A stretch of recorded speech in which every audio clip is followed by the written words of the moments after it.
Olá, meus irmãos, minhas irmãs, meus queridos amigos que nos acompanham na transmissão do culto da Igreja Batista do Jardim Brasília. É com muita alegria que mais uma vez nós estamos nesse instante para um período de meditação na Palavra de Deus, um período de oração, um período de louvor e adoração a Deus. Queremos dar as boas-vindas a vocês, que Deus possa estar abençoando ricamente a sua vida. Esse é um momento muito especial, né? Momento em que nós reservamos para nós estarmos em comunhão com o Senhor, através da oração e da meditação na Palavra de Deus. Que Deus abençoe a sua vida e que a palavra de hoje possa edificar a sua vida. Eu quero ler um versículo para nós começarmos aqui, que está lá no Salmo 62, que diz assim: a minha alma descansa somente em Deus. Dele vem a minha salvação. Somente Ele é a rocha que me salva. Ele é a minha torre segura. Jamais serei abalado. A minha alma descansa somente em Deus. Essa é a palavra que nós queremos dar inicialmente para você, que você possa estar realmente nos acompanhando aí, e tenho certeza que Deus tem algo para o seu coração nesta noite. Nós vamos ouvir uma música de adoração ao Senhor, vamos adorar o Senhor através dessa música e logo depois nós voltaremos com a meditação da palavra do Senhor e um período de oração. Estaremos orando por você, tá bom? Estaremos intercedendo por você, pela sua vida, pela sua família e pelo nosso Brasil.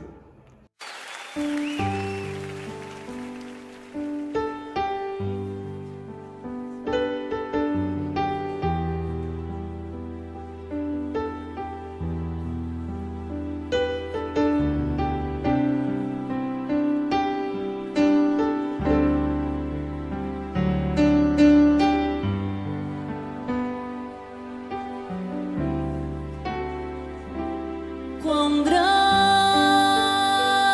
é o meu Deus, cantarei quão grande é o meu Deus, e todos hão de ver quão grande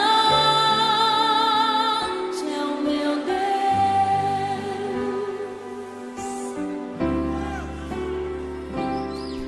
Com esplendor de um rei, em majestade e luz, faz a terra se alegrar, faz a terra se alegrar.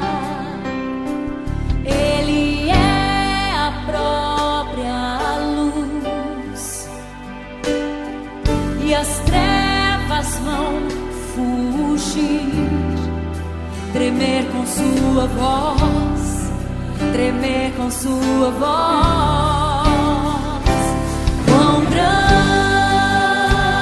é o meu Deus, cantarei quão grande é o meu Deus, e todos hão de ver quão grande é o meu Deus.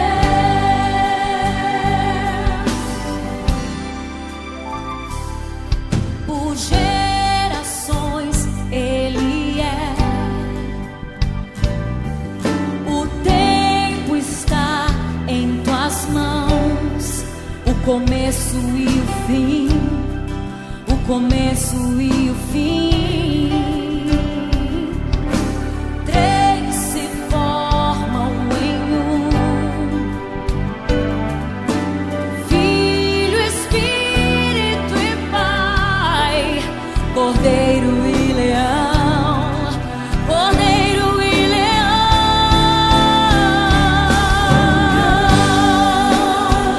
Eu cantarei, cantarei quão grande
Então, nossa meditação hoje será no Salmo de número 32, e esse Salmo traz uma lição extraordinária para nós. Esse Salmo fala sobre o nosso contentamento, ou mesmo sobre o sentimento de culpa, né? Tem muita gente que carrega um sentimento de culpa de algo que fez no passado, alguma palavra que foi dita, alguma situação. E essa culpa, muitas vezes, é o seu próprio carrasco, né? A pessoa está presa a esse sentimento, ela não consegue se perdoar, não consegue sentir-se perdoada. Na verdade, esse salmo nos traz algumas lições. E eu queria meditar com você, queria que você que tem a sua Bíblia possa nos acompanhar. O Salmo número 32 diz assim: Como é feliz aquele cuja desobediência é perdoada, cujo pecado é coberto. Sim, como é feliz aquele cuja culpa o Senhor não leva em conta, cuja consciência é sempre sincera. Enquanto me recusei a confessar o meu pecado, meu corpo definhou, e eu gemia o dia inteiro, dia e noite, tua mão pesava sobre mim. Minha força evaporou como água no calor do verão. Finalmente, confessei a ti todos os meus pecados e não escondi a minha culpa. Disse comigo: confessei ao Senhor minha rebeldia e tu perdoaste a minha culpa. Portanto, todos os que forem fiéis, orem a ti a tempo, para que ninguém se afogue quando vier a inundação. Pois o meu esconderijo, tu me guardas da aflição e me cercas de cânticos de vitória. O Senhor diz: eu o guiarei pelo melhor caminho, para a sua vida lhe darei conselhos e cuidarei de você. Não sejam como o cavalo ou a mula, que não têm entendimento e precisam de freios e rédeas para serem controlados. O perverso tem muitas tristezas, mas o que confia no Senhor é cercado de amor. Portanto, alegrem-se no Senhor, exultem todos vocês que são justos, gritem de alegria todos vocês que têm um coração íntegro. Eu estava lendo a história de um empresário que estava passando pela praia e ele, caminhando ali pela praia, ficou incomodado com um pescador que descansava ali, estava sentado no seu barquinho, relaxando. E aquele empresário incomodado começou a conversar com aquele pescador e falou: por que você não está pescando? Ele disse: eu já pesquei. Eu já pesquei o suficiente. Por que você não vai pescar mais? Não, porque eu já pesquei o suficiente. Por que eu deveria pescar mais? Ele disse: se você pescasse mais, você ganharia mais, você poderia ter mais barcos, poderia ter uma frota de barcos, poderia ter um frigorífico, poderia ser muito rico como eu.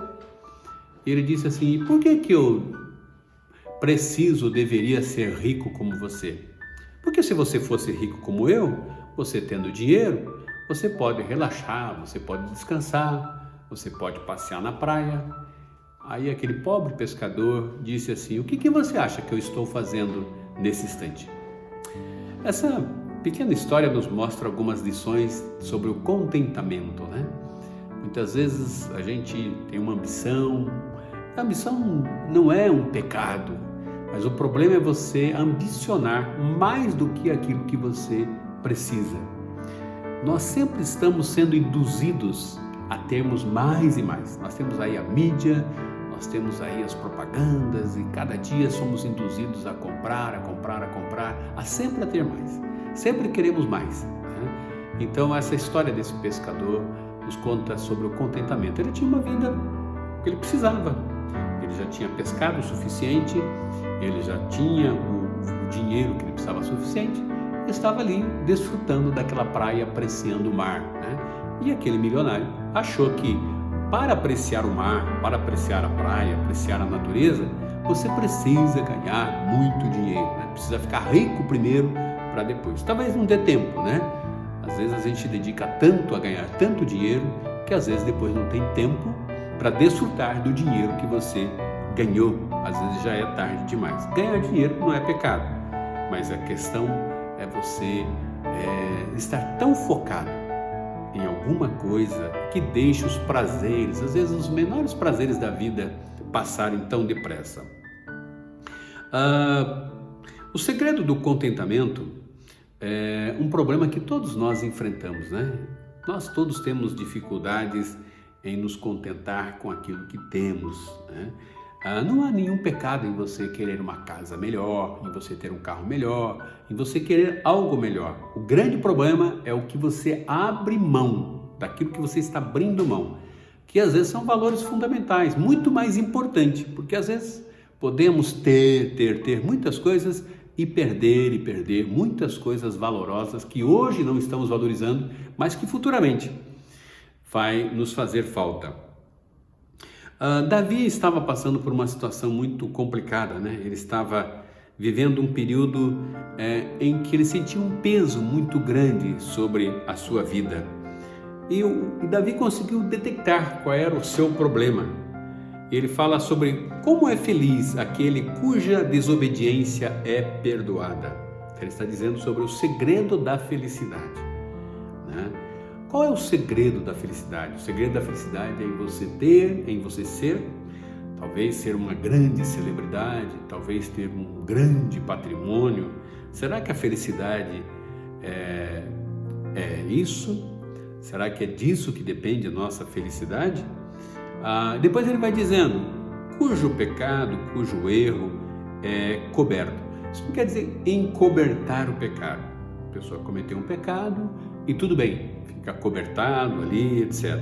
Mas ele diz assim, quando nós confessamos, o pecado às vezes é um sentimento que você carrega, o pecado é uma transgressão, você quando transgride a vontade de Deus. Pecado é você ir na contramão da vontade de Deus, pecado é errar o alvo. Deus estabeleceu um alvo para a humanidade. Quando a gente erra esse alvo, quando a gente sai desse caminho, quando a gente transgride aquilo que Deus estabeleceu, a Bíblia diz que os caminhos do Senhor, né, foram feitos para nós, bem-aventurado aquele que não anda segundo os conselhos dos ímpios, nem se detém na roda dos escarnecedores, né? Então, bem-aventurado aquele que não anda segundo o conselho dos ímpios, nem se detém na roda dos escarnecedores. Isto é, aqueles que estão focados em andar na presença do Senhor, em estar na presença do Senhor. Davi havia cometido um pecado e por essa razão ele guardou para si.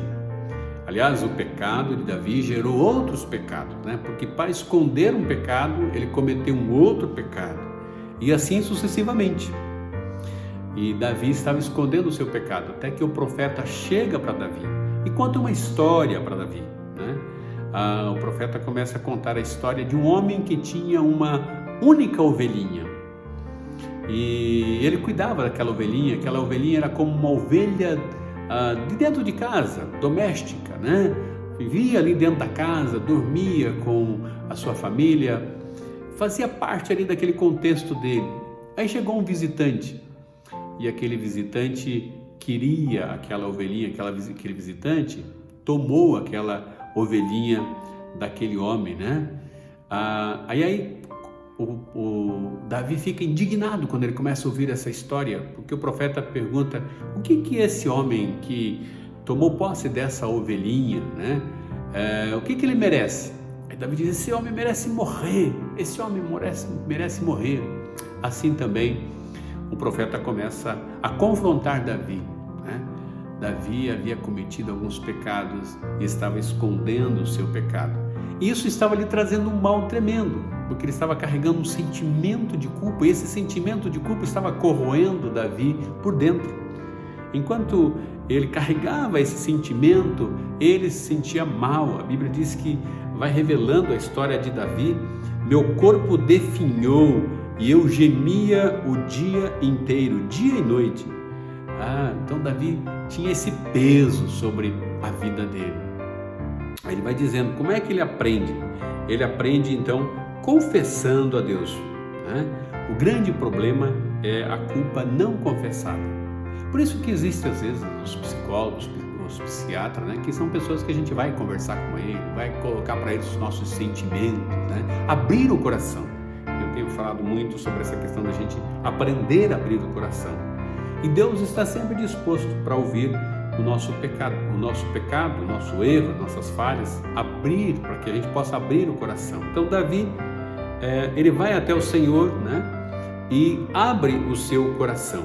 E ele diz: enquanto me recusei a confessar meu pecado, meu corpo definhou e eu gemia o dia inteiro. E ele sentia como se a mão de Deus, a própria culpa já era um peso. Não que Deus estava castigando Davi naquele instante, porque Deus é um Deus de amor, é um Deus misericordioso, que está sempre pronto para nos perdoar. Os homens é que têm dificuldade, né? Mesmo quando Deus perdoa, os homens não conseguem perdoar, né? E eles sempre estão, muitas vezes, usando do passado para nos amedrontar, para trazer esse peso de sentimento de culpa, algo que Deus já perdoou. A Bíblia diz que Deus perdoa os nossos pecados, lança nas profundezas do mar e nunca mais se lembra dele. Deus apaga. Se Deus é perfeito, a Bíblia diz que Deus lança nas profundezas do mar e ele nunca mais se lembra, sendo ele perfeito, dizendo que não se lembra, é porque ele apagou para sempre. Agora, os seres humanos, os homens, que têm sempre essa mania de ficar lembrando, né? Sempre nos acusando as pessoas. Então o salmista diz: eu confessei o meu pecado e o Senhor me perdoou, porque o sentimento de culpa destrói a gente. E Davi vai dizendo que o problema da culpa não confessada é que isso vai trazendo realmente transtorno para a nossa vida, né? E existe então a possibilidade de nós nos libertarmos desse peso, né? Diante da culpa não há por que ignorá-la, redefini-la, escondê-la, negá-la ou qualquer outra coisa. A culpa não se resolve com desculpa.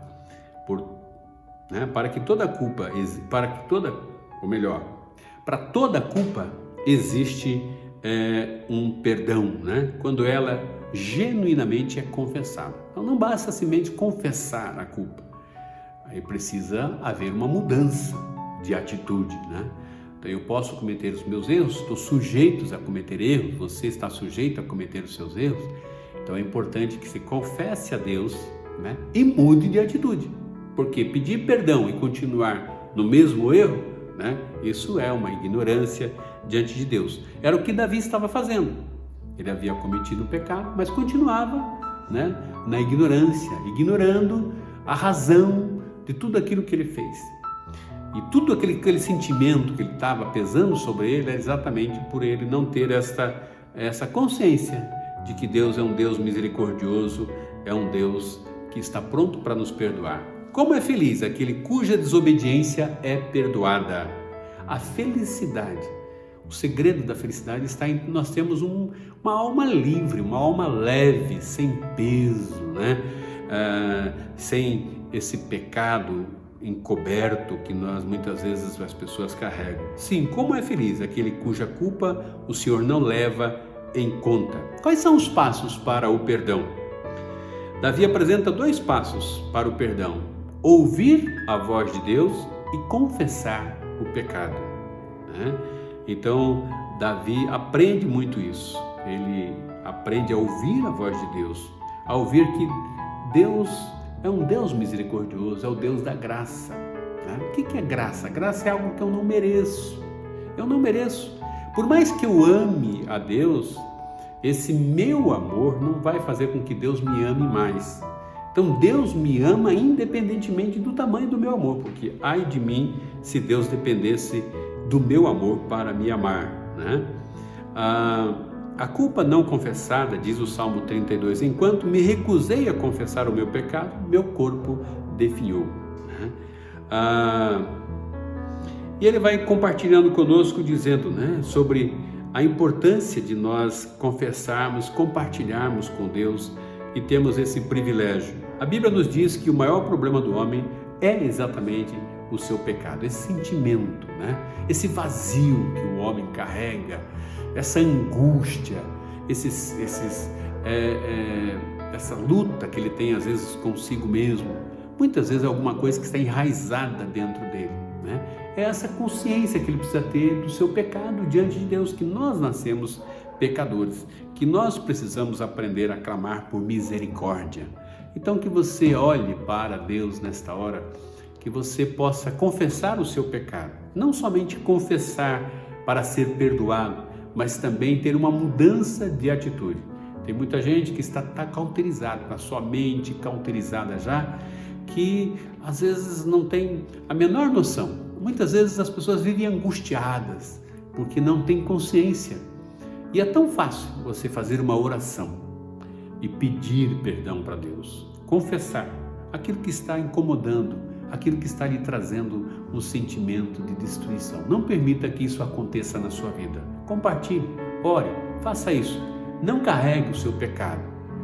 Pecar, todos nós estamos sujeitos a pecar, mas nós não podemos persistir no pecado, porque persistir no pecado é uma afronta ao amor de Deus, né? Como diz um grande teólogo alemão, ele sempre nos alerta sobre a questão da graça, né? Muitas vezes nós pecamos confiados na graça de Deus, porque Deus é o Deus da graça, é o Deus do amor.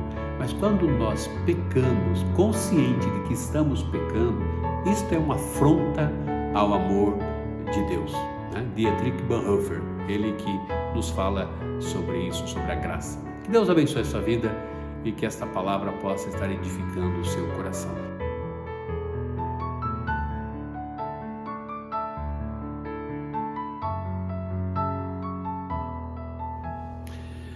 Foi uma alegria muito grande estarmos juntos nesta noite de quarta-feira, nesse momento de oração, momento de meditação. Queremos convidar você para estar conosco, nos acompanhando no culto, domingo às 18h30. Todos os domingos às 18h30 nós temos aqui a transmissão do nosso culto. Tenho certeza que a palavra compartilhada aqui vai edificar a sua vida, tá bom? Participe conosco, se você puder divulgar também o nosso link, passando para os seus amigos, seus familiares, tenho certeza que também serão abençoados, tá bom? Eu quero orar nesse instante, louvando a Deus pela oportunidade que Ele nos concedeu de estarmos mais uma vez juntos, né? Mais um dia, graças a Deus, né? Intercedemos aí pelas famílias, intercedemos por sua vida. Você que está passando por um problema, você que está passando por alguma dificuldade, seja na sua casa, seja no seu trabalho, seja lá com alguém da sua família. Eu não sei qual é a sua necessidade, eu não sei o que você está necessitando nesta hora, mas Deus sabe, Deus sabe. Por isso nós vamos interceder nesse momento, especialmente pelo nosso Brasil, né? Que Deus possa curar o nosso país moral, politicamente, socialmente e principalmente espiritualmente. Vamos orar? Nosso Deus, nosso eterno Pai, nós te louvamos, nós te agradecemos por esta noite, quando tivemos mais uma vez o privilégio de estarmos reunidos em oração, prestando mais um culto de adoração ao Senhor. Muito obrigado, Pai, porque o Senhor tem preservado a nossa vida, o Senhor até aqui tem nos guardado, tem nos livrado de todo o mal.